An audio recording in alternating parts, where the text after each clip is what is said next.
Seorang detektif menangkap seorang pembunuh dan memasukkannya ke dalam mobil polisi. Ia juga menyita sebuah tabung berisi udara bertekanan tinggi yang dimiliki tersangka. Di kantor polisi, sang detektif melaporkan penangkapan itu kepada atasannya, tanpa menyadari bahwa si pelaku sedang memutar-mutar borgol di tangannya. Dalam hitungan detik, tersangka mencekik detektif tersebut hingga terjatuh. Ia menarik tubuh detektif dengan sangat kuat sampai pria itu tidak bergerak lagi. Pelaku bernama Supri, seseorang dengan tampilan aneh dan menyeramkan. Setelah membunuh detektif, ia melepas borgolnya sendiri, mengambil kembali tabung udaranya, lalu kabur menggunakan mobil polisi. Di perjalanan, Supri menyuruh seorang pengemudi untuk menepi.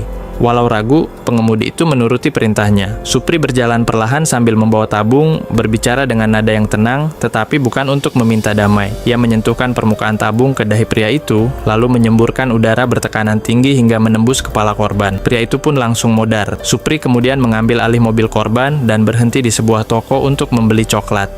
Saat itu, penjaga toko bertanya dengan santai, "Kenapa Jamal nggak ikut? Bukankah dia pemilik mobil putih itu?"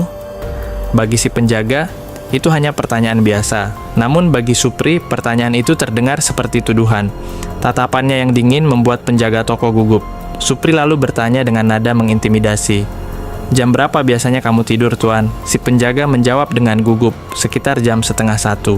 Supri kemudian berkata, "Aku akan datang malam ini." Penjaga toko ingin mengusirnya, tapi tak punya nyali. Padahal Supri bisa saja menghabisinya saat itu juga, tapi ia tampak ingin mempermainkan calon korbannya. Seolah sedang menikmati permainan berburu, Supri mengajak si penjaga bermain lempar koin. Penjaga itu harus memilih antara gambar atau angka. Ia makin bingung, tak sadar bahwa nyawanya sedang dipertaruhkan. Saat Supri memaksanya memilih, ia pun berkata, "Gambar." Hasilnya ternyata sesuai pilihan. Supri membayar coklat, tapi melarang uang itu disimpan. Penjaga toko hanya bisa terdiam dalam ketakutan dan kebingungan. Jika kamu berada di posisi penjaga toko itu, apa yang akan kamu lakukan? Akankah kamu berani mengusir Supri?